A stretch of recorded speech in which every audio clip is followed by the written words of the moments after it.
How you doing all? Great to Fine, see you. thank you. This is the first show, and this is the debut of the Discovering. My name is James Diboe. I'm your host for today, and two special guests in, both vegans, Abraham Ojahpa Yeah, that's me. and Ashar Thomas. That's me. Thank you for having me. Welcome anyway. And today we're going to be discussing on the topic of you both being vegans and why you're vegans and the history on vegans. So if I can first touch on, you want to go first?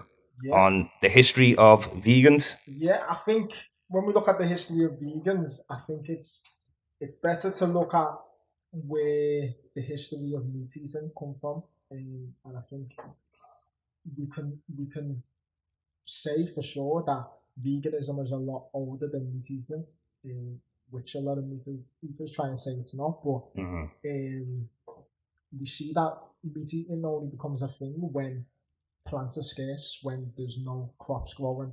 So they have to, it's survivalist mentalities that bring in that whole meat eating culture. Yeah. That's why we see colder regions. We see animals tend to be more meat eaters in colder regions, like polar bears and stuff like that. So veganism, as it what it's called, veganism. I think in the 1940s, we were saying that 1940s that's when it come in, but I think it used to be called vegetarianism. Right. And then there was strict vegetarianism. Yeah. Because I know we're going to talk about it later on. Yeah. Malcolm X, he was a vegetarian, a strict vegetarian.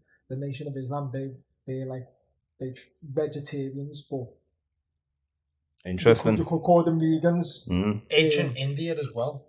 Yeah. As far back as like Hinduism, which is like one of the oldest religions. Yeah. They're like, they're all big into like veganism as well. So yeah, not really sure we can put a date on it, but I feel, as you were saying, like all the civilizations, like back where, where like plant eaters and stuff, and as Abraham said, as plants become scarce in certain parts of the world, they endeavored into meat eating. Yeah.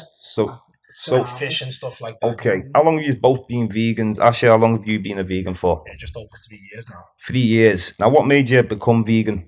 When I discovered like all the things to do with like Dr. Zebby and stuff. Dr. Zebby? Yeah, man. Excellent, man. That just like changed my whole how view on food and everything like that. Yeah, okay. Like food can heal us and all that stuff. So that just had me drawn in straight away, and I was like, wow. Wow. Yeah, I'm sure the same for you as well. Same with Dr. Sebi, that really, because obviously we've been told for ages that you need meat to survive, and that was my mindset. Like, you need meat every day to survive. Like, that's what I thought. So it was eggs for breakfast, there was chicken throughout the day, all of that. And that's it. When I seen, you don't actually need meat, and Dr. Sebi saying, actually, you can cure any disease you have with living an alkaline plant-based lifestyle. It was like, it just light bulb moments, and then it was more so once I discovered it, I don't know if it was the same for you, it was like trying to convince myself that he's wrong, but like and he's saying was right, and was just touching base, and it just felt natural for me. Definitely. You know me, James, I was always like big into fitness, the gym, so it was just like I had this mad like mindset of like protein.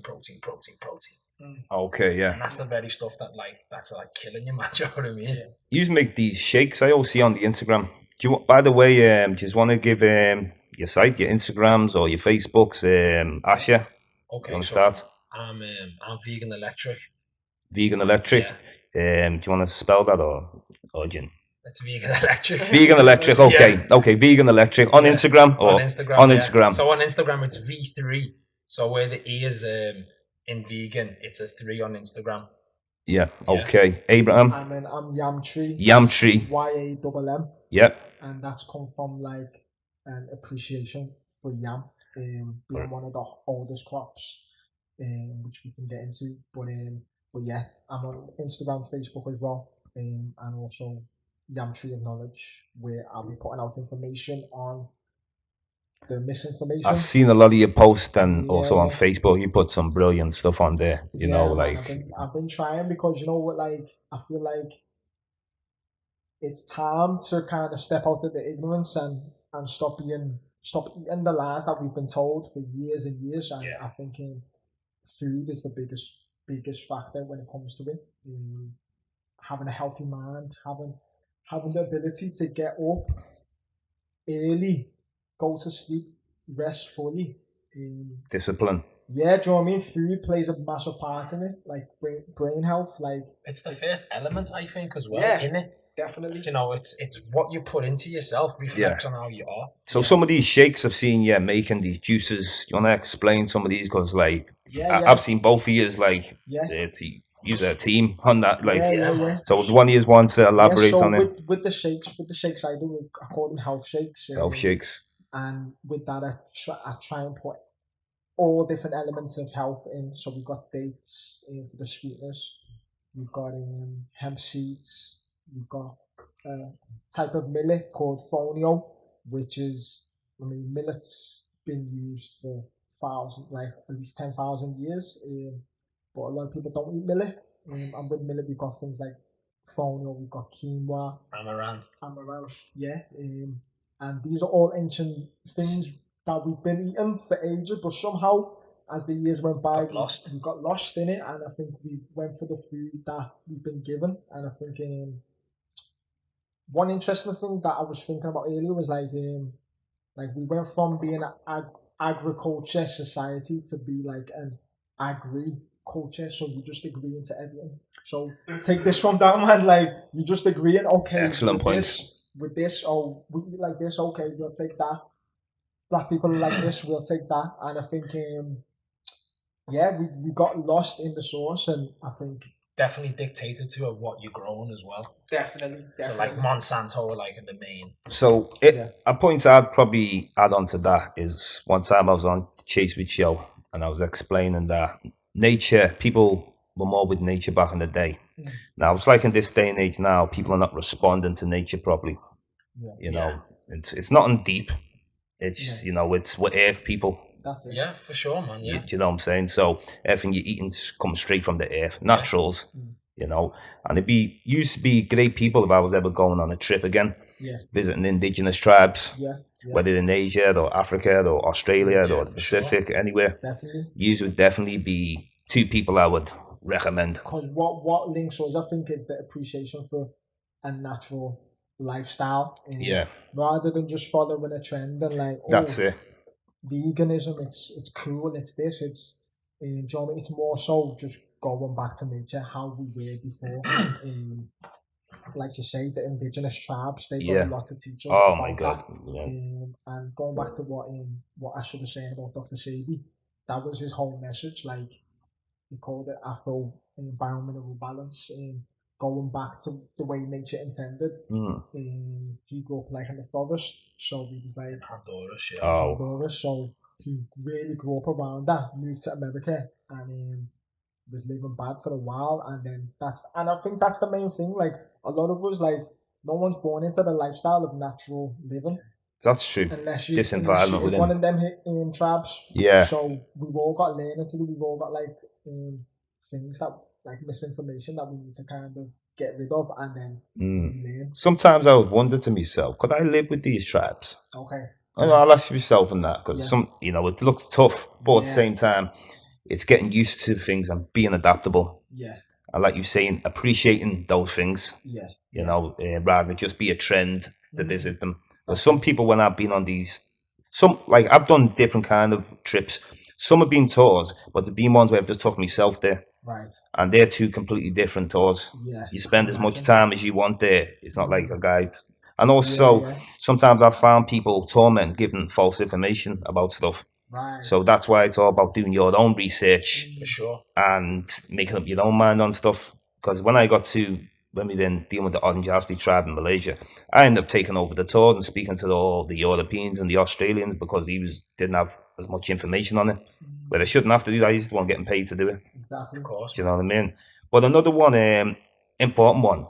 Since you haven't ate meat, how do you feel in yourself, your body?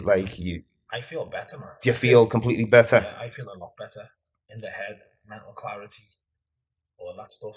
Yeah. Yeah. Everything. That's interesting. That everything. But don't forget, I was eating it like 5 times a day, following like bodybuilder regime. Oh, okay.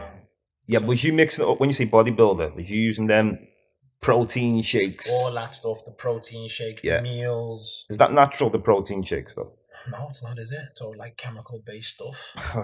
So my dad told me about all this years ago. Yeah. So isn't he nothing else you could like, have you switched it? Blind ignorance, wasn't it? Pardon? So you don't use that no more than more natural with it. Get things like quinoa's full of it, chickpeas, iron, protein, but like all my mindset's kind of changed now. So where I was always like big on like protein, like I'm not big on that stuff no more.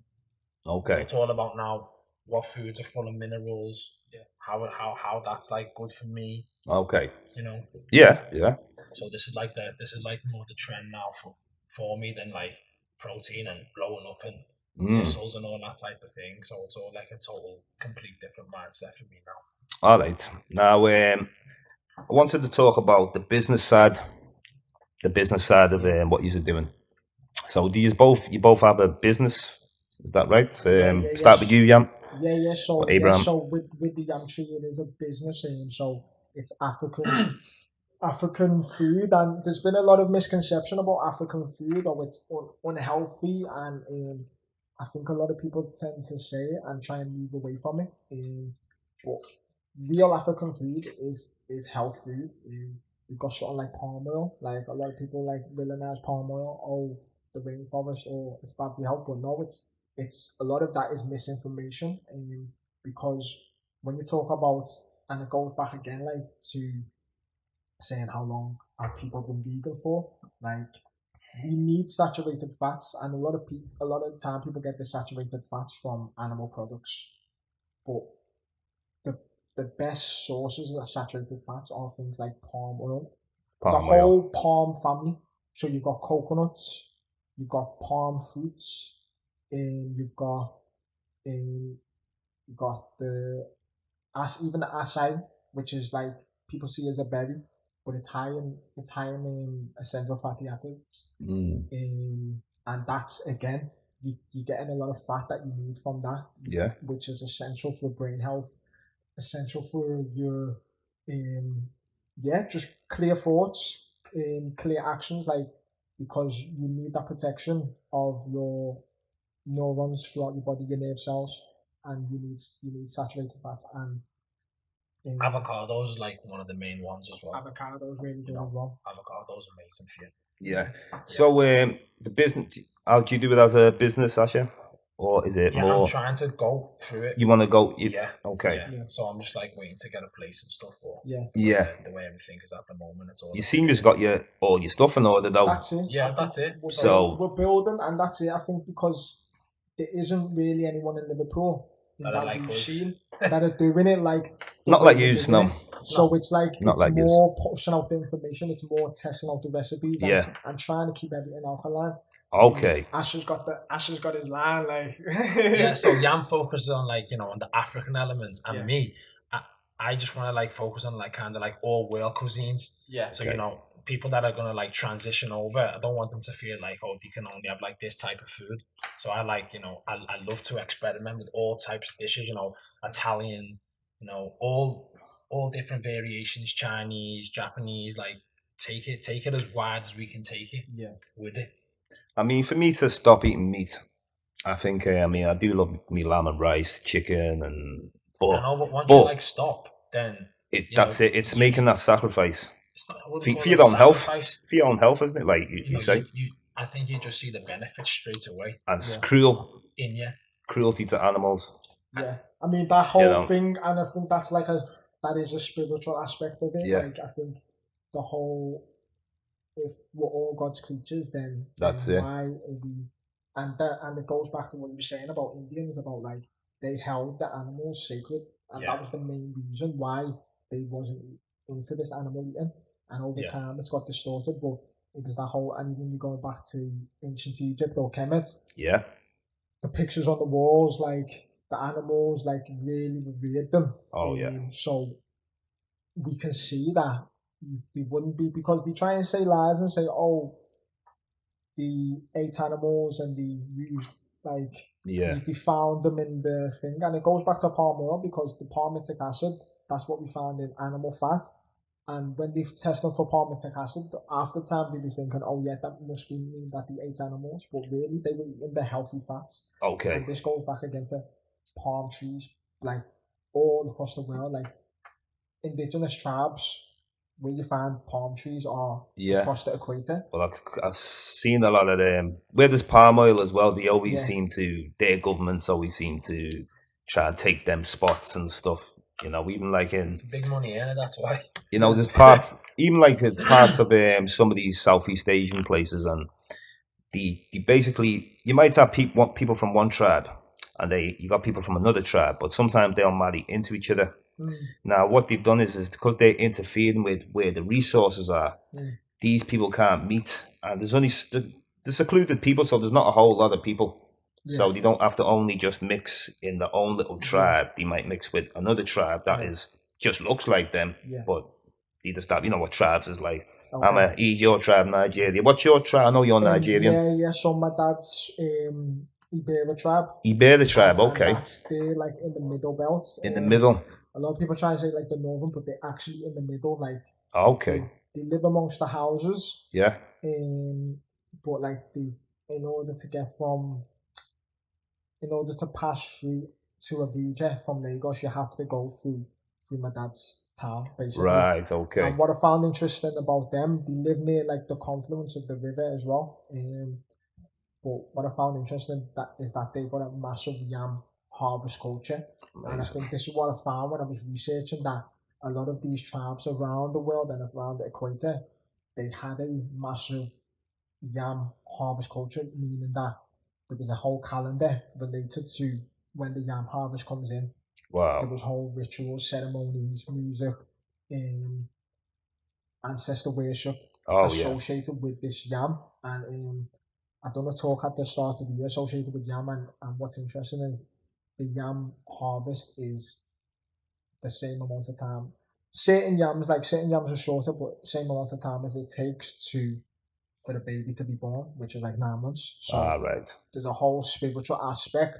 And also yam being like the deepest, and it plays again with the whole finding our roots and going back to our original culture. Yam is like, it grows so far underground. Wow. And this is why they say, these are the wild ones, though. What he's talking about. That's when I first met him. Abe on this talk. Okay. Yeah, it was. And it was that appreciation of knowledge that both of us seen in each other, and I think that was it. And even like, we were in a vegan place, and obviously a lot of these vegan places are they're good for the movements, but what we're trying to bring is back to alkaline nature, natural plants that were put there without man's. I support you 100% on nature. Yeah. You know, as part you were saying before about the ancestor worship, I've came across this with nearly all tribes. Yeah. And I always like to look at what's similar with tribes and what's different. Yeah. We can all see what's different. Everyone has their own different things, but it's like even when I went to see the Maasai tribes. Okay. And they were using cow's blood. Okay. With the milk, so you can preserve it for like at least 8 days. Okay. And I thought that was interesting. Now, me, I didn't want to try it. Yeah. Supposedly, also it helps with hangovers. Yeah. And stuff like that, but you shouldn't be having a hangover these days, is it? You know, that's a modern thing introduced, isn't it? But it'd be interesting to also see what them cows are eating. Well, that will be interesting because I think that's the main thing. Like them cows might be eating the nicest grass and the like really mineral rich in herbs rather than the cows that we have all the milk that's here, which is fed on corn. Yeah. GMO corn, even GMO soy, GMO. Because some people try to say, well, that's like drinking blood, and blood's in the people in the ancient world. If they drunk blood, it wasn't a good thing. But like you just said, it could be what the cow's being eaten and stuff, and that makes a difference. That's it. And I think one thing which is important to note about a lot of these tribes that because I think a lot of them have adapted, but I think what we used to use cows for, I mean, before there was mechanical cars and stuff, like cows were the main force Buffalo was the main force to plough the land. Yeah, to move things across as well. Like we had horses to go quick, but if we wanted to carry heavy loads, cows were being used. So I think we always had that relationship with cows, but somehow the relationship's twisted now to where McDonald's. Do you know what I mean? Like, yeah. But they crossbred them out from buffaloes, though, you know. So it was originally like the buffalo, the bison. These are all the original things, and they crossbred them out. Okay. Interesting. Now, so a guy called Gregor Mendel, you can check him out. Okay. To fair, he was a Czechoslovakian monk. Yeah. Living in England. So we first started with the crossbreeding of livestock. Okay. So boars into pigs. Yeah. Buffalo into cow. And then all your legumes as well. So chickpeas are only original legume, and then you got like all your peas, your kidney beans, all that stuff. They're all not original. They're all man-made. Yeah. So that's the thing with the veganism. Like, we went over it, but we didn't like really stop on the topic.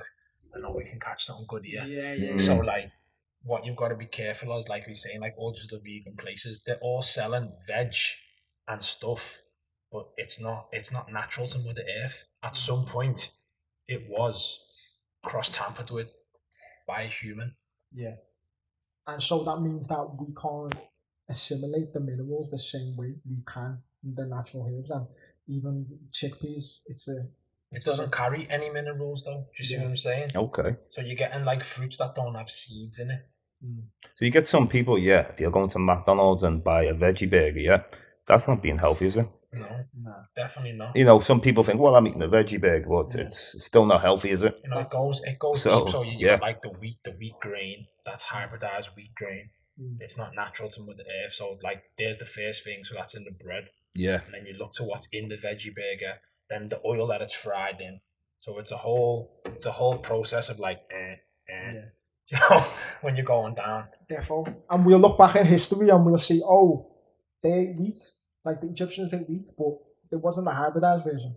Oh, so okay. like kamut, or it was like spelt, or it was all these, you know, what Mother Earth had grew, and then their answer to it now is like, it's more cost effective to grow it the hybrid way because there's a bigger audience to feed, which I just feels like crap. And then that taps in with the pharmaceutical industry because they're so linked, it means that if you're giving food to the population that's going to leave them nutritionally deficient, then there's your customers for the tablets and the medications that you've got to give them now because they're nutritionally deficient. Because if you stay nutritionally deficient, you're going to develop disease, you're going to develop diabetes, you're going to develop heart disease, all these problems, IBS, all these problems, allergies come from chronic deficiency, chronic mineral deficiency. But they won't tell us that. They'll tell us, it's hereditary, it runs in the family. But no, if my mother's deficient in a mineral, I'm automatically deficient in a mineral. And if I don't fix that mineral deficiency, my children are going to be deficient in that mineral also. Okay, interesting. So I think that's the whole hereditary side of things. And obviously that can affect then brain size and brain development, all of that stuff. And again, that'll make us more willing to accept what's been fed to us rather than be like, you know what, let me go back the way. Let me change that. Yeah. Well, let me, like you've just said, what's been fed to us. The importance of African history, that's another reason why what I was doing originally on the podcast, I was talking about world travels and stuff. Yeah, of course. Now, you can see the importance yourself. So I want to know both your views just before we go. Yeah. What is your views of the importance of African history and why should it be taught? So I think, you know, I think because African history is, I think we've said before, like world history, but it's also, we've been written out of history. Yeah, 100%. Definitely. And the colonizers have been written into history, so we've took our place in history. Because if we look at all these, like, strawberries, like that's seen as strawberry scones, that's seen as such a British food, but like, it was brought in. A lot of these fruits that are considered British fruits, berries, all these type of berries, like they've been brought in through agriculture, through our people, bringing the knowledge, bringing the fruits with them, and trying to teach the people, the spices. Stuff. Because again, like, I think even when we're touching on African history, like, there's too much misconception around that. And definitely. Much. I think naturally we are herbalists. Like, by nature, African people are herbalists because if you what's the one stereotype about black people? Seasoning. So I mean, seasoning on the food. That is herbalism. That we just don't call it what it is. It's applying herbs onto the food, and usually these herbs, you've got things like thyme, rosemary, parsley. These are all high iron. These are all high mineral rich foods, and that's what we've been doing from early. We're just still doing it, but we're calling it a different name. So for me, African history is getting back to our true selves. That's it. Yeah. Ashar? I think Abe touched on it there. Yeah. I mean, you see the importance on it basically. Yeah, of course. And the stereotypes. Yeah, and all that stuff. We do need to learn people because, but I'm gonna give an example now. If we don't know our history, then we can't teach other people it. So correct. Whatever's fed to them, if we can't teach them, then someone else will. Yeah. And then when someone else teaches them, it gets distorted, as we know. That's it, and it goes again like we get called with this and with that, and black people are drug dealers, like stereotypes and realistically, like we were drug dealers, like we were herbalists again, like we used the herbs and potions That's a good point. to treat diseases or mental deficiency or whatever. We've been doing that, but we've fallen into the stereotypes of what we've been given rather than our true nature. And I think that rounds up African history for me, like stepping into that true power. Do you know what I mean? Like, no, that's it, because it's just been so important. That's why I've Chase has had me on a few times on Big Condo Radio, and it's about making that impact because it's passion. Since a kid, I got told from young Africa how important it is. You know what I got taught tonight. So sure. That's it. So it was that influence from young, and I have children myself. This is what I'm passing down. Pass down the knowledge and be traditional people. That's it. And there's no shame to being traditional. You don't have to fit in, adapt because we're in a westernized society. We don't need to do that. We're unapologetically teaching our people, and we're not only just teaching our people, we're trying to teach the world.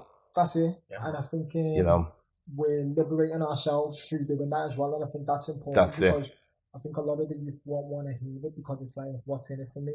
And I think when we become the middlemen between naturally being of African descent here in Europe, when we become the middlemen, right now there is so many middlemen that have no connection to Africa, that are profiting and selling what we found in Africa, selling it back to us and being that middleman. Like we're supposed to bring the knowledge from back home and bring it to the next generation rather than, like you say, relying on other people to do it for us. Do you know what I mean? And I mean, we need workshops set up, but unfortunately, me and Patrick Graham we're actually going to set up a workshop. We're going to have every week teach Black history, but obviously the lockdown came, and we also were planning to bring Renouk Rashidi back, but we couldn't do that. You were at the first Renouk Rashidi event. Powerful event. And that's when I've that's when I met you. And first time I actually met you, wasn't it? But I clicked with you though. No, fully. It was that respect. It was that respect. I was like, that's a powerful thing. Bringing someone like Renouk Rashidi to Liverpool. Such an amazing historian. And I think more of that is definitely because the reason why it was easy to happen is I didn't wait for funding. I just paid for it myself. And because I've listened to him for many years, and I felt it's really important that people, and also Renouk Rashidi's influenced me. At one time, I didn't know there was Black people in Asia, and I found that through him. Because I was traveling anyway, visiting tribes, and then it was just I was meant to come across him. And soon, hopefully, we have Renouk Rashidi on the webinar soon in the future. So that, but it's been excellent this show though. This is the debut of the show. And I'm feeling the energy. I've learned a lot myself. Maybe I might even become a vegan soon. But I think you definitely should try it out. But I'm gonna research. Because I like to research. A week, or do 3 days out of your week. What about fish? No, brother. Okay. No good. And again, that's the middleman. The fish is the middleman between the seaweed, the natural seaweed. And that's what we advocate for, sea moss, all of that. yeah, I think you're speaking to the best two brothers to okay. Well, you know what? We're never rich to seaweed, you know. Yeah. We're gonna wrap it up today anyway. Yeah. So we come to the end of the time. But it's a pleasure having both of you on the discoveries on the Big Condo Radio. And hopefully maybe sometimes in the next session, you know, we can have you back on again. Because this is just the beginning. I'm feeling elaborate more on the vegetables. So I want to thank Abraham Ojahpa and Ashar Thomas. It's a pleasure, and maybe we'll have you on again soon. Yeah, man. Thank you very much. Peace out. Thank you. Thank you.